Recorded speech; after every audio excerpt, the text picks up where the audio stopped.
Les animés sont incroyables. Ils ont réussi à me faire pleurer devant des scènes. Non, mais faut le faire. Aujourd'hui, on va faire une vidéo, du coup, une partie 2 sur une série que je viens de commencer et que vous êtes beaucoup à attendre. C'est les 5 morts dans les animés qui t'ont fait pleurer.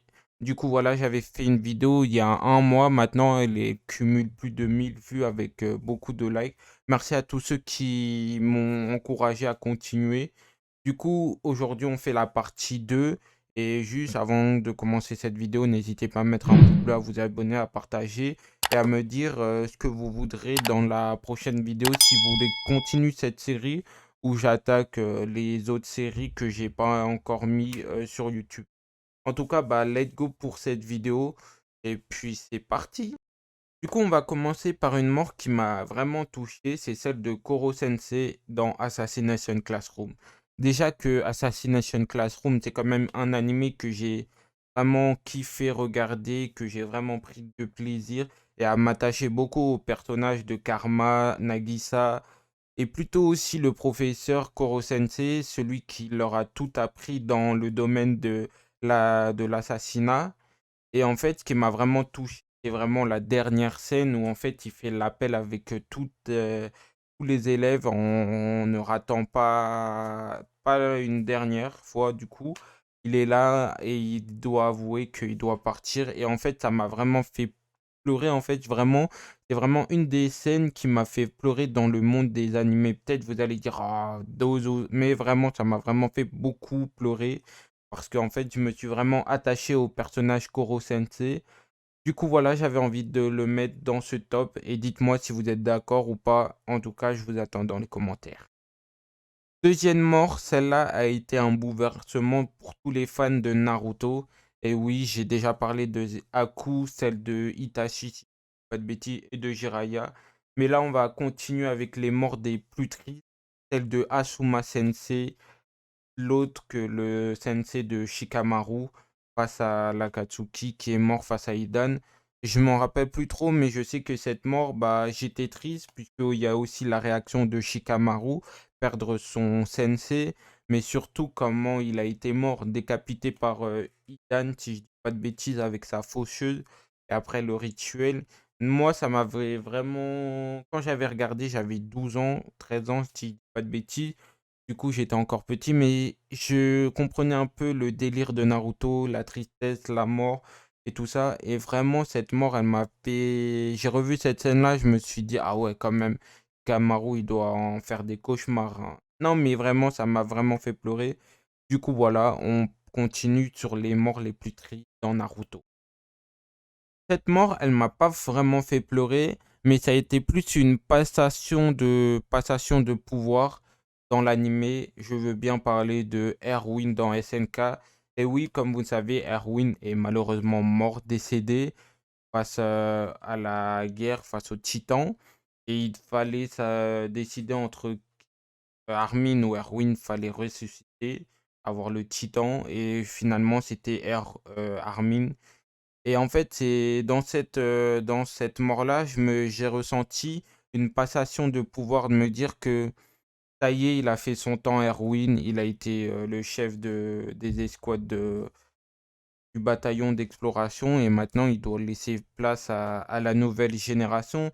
Et c'est plutôt ce message-là qui m'a fait transmettre l'auteur de SNK dans l'animé ou dans le manga aussi. Et franchement, j'ai beaucoup aimé cette passation de pouvoir de dire, ok, on va pas laisser Armin mort et on va laisser Erwin aider quoi.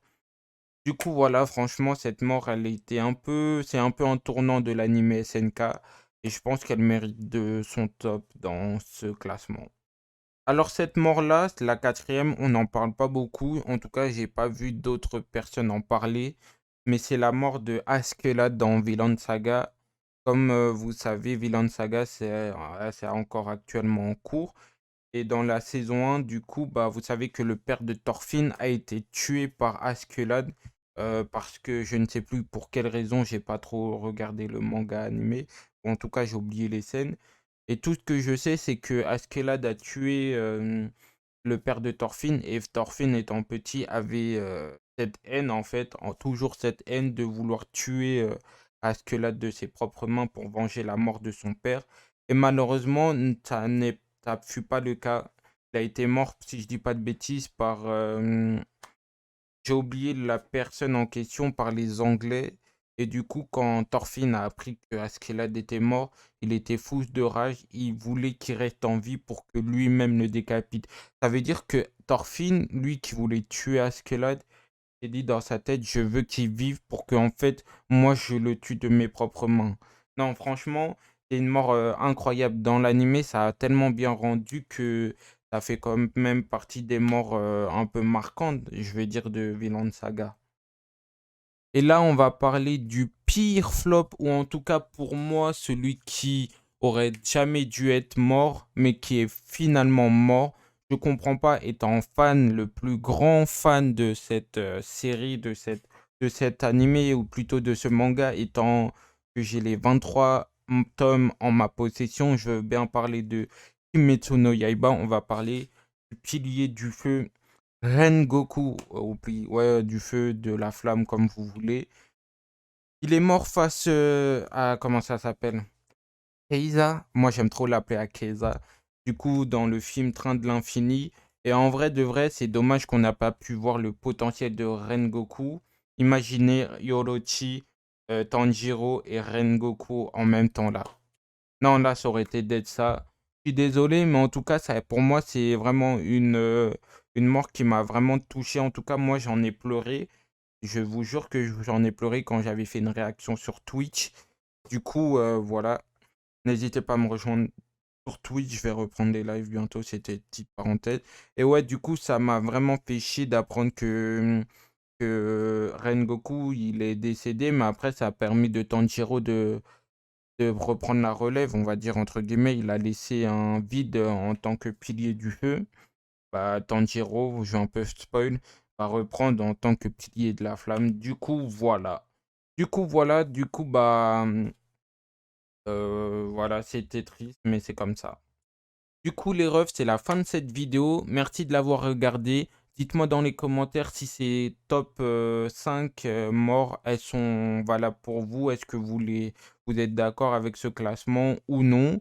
Dites-moi dans les commentaires, je vous attends, je vous répondrai directement dès qu'il y aura des commentaires. Postulez. Ouais, et du coup, n'hésitez pas à liker pour le référencement, tu connais, et à vous abonner. Bref, merci à tous ceux qui me soutiennent et qui me soutiendront. Sachez que j'ai un lien Discord dans la description. N'hésitez pas à aller le rejoindre. C'est là où on parle animé, manga. On est toujours là. Du coup, voilà, c'est là où il y a aussi des nouvelles si tu veux en savoir plus sur moi. Bref, c'était Sanimi. Je vous dis à la prochaine. Peace.